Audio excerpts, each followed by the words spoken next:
ಆಹಾ, ಇದಾನ ಆಶ್ಚರ್ಯ. ಇಲ್ಲಿ ರೋದನ ಶಬ್ದವು ಕೇಳಿ ಬರುತ್ತಿರುವುದಲ್ಲ. ಯಾರೋ ನರಮನಸರು ದುಃಖಿಸುವಂತೆ ಕಾಣುತ್ತಿರುವುದು. ಹತ್ತಿರಕ್ಕೆ ಹೋಗಿ ವಿಚಾರಿಸಿ ನೋಡುವೆನು.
ತಾವು ಯಾರು ಮತ್ತು ನಿಮ್ಮ ನಿವಾಸವ್ಯಾವುದು?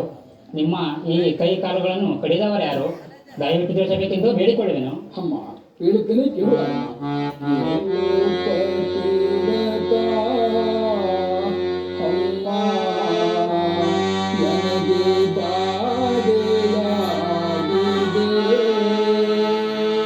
ಸರಿ ಕಳಿಯಪ್ಪ, ನಾವು ಮಲಗ್ತೀನಿ ತಗ ಸಾಕು. ಈಗ ಅರ್ಧ ಮುಕ್ಕಾಲ ಆಗಲಿ, ಇನ್ನು ಕಾಲ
ಎನ್ನ ಪೂರ್ವಜನ್ಮ ಪುಣ್ಯ ಪ್ರಭಾವವು ಈ ರೀತಿಯಾಗಿರುವುದಮ್ಮ.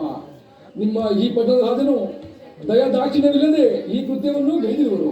ನಾನು ಏನೆಂದೇ ಬೆಳಲಿ ತಾಯಿ. ಆಹಾ, ನಮ್ಮ ಎಂಥ ಮೋಸ, ಎಂಥ ಮೋಸ! ನಮ್ಮ ಪಟ್ಟಣದ ರಾಜನೆಂದು ತಿಳಿಯದೆ ನಾನು ಮೋಸ ಹೋದನಿಲ್ಲ.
ತಾವುಗಳ್ರಿ, ನಾನು ಉಪಚಾರವನ್ನು ಮಾಡುವೆನು.